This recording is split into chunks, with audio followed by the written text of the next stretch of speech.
Парламенттик шайлоого дээрлик 1,5 ай убакыт калды. Ага карата Боршайком саясий өнөктүккө даярдык иштерин жүргүзүп жатат. Бүгүнкү күндө республикалык штаб жер-жерлерде шайлоо комиссияларын уюштуруу боюнча жыйын өткөрүп, соңку отурум Бишкек шаарында уюшулду. Бул боюнча кийинки материалда тааныша аласыздар.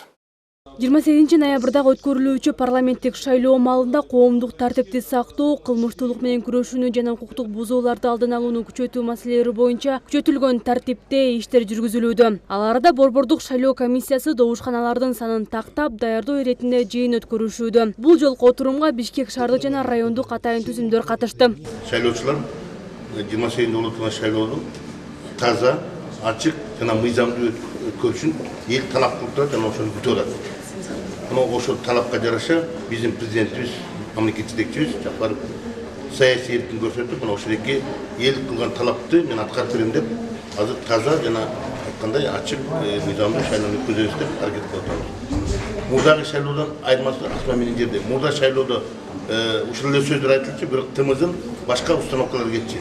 Парламенттин 7-чи чакырылышын депутаттарын шайлоонун жол-жоолорунда бул ирет бир нече өзгөртүүлөр жасалды. Маселен, таза шайлоо өткөрүүдө административдик ресурс колдонбосу үчүн бир катар катуу талаптар коюлууда. Чоң талап деп койсок, бул баягы административдик ресурстук колдонуу боюнча тыюу салынат деп коопсуздук кеңешменин катчысы да азыр дагы айтып кетти дагы.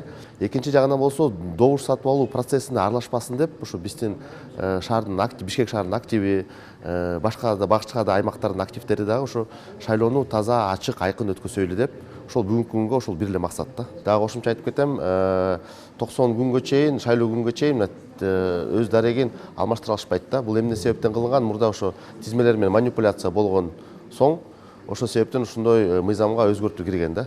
Бүгүнкү күндө саясий партиялардан депутаттыкка талапкерлерди көрсөтүү, ар бир талапкер талапкерлиги добушка коюлган шайлоо округун көрсөтүү менен съездерде жүзөгө ашырылат. Шайлоого аттанган партиялар бир мандаттуу шайлоо округу боюнча бир талапкерди көрсөтүүгө укуктуу. Ал эми өзүн өзү көрсөткөн талапкерлер добушка коюу ниетин Боршайкомго билдирип, 100 000 сом шайлоо күрөсүн төгөт.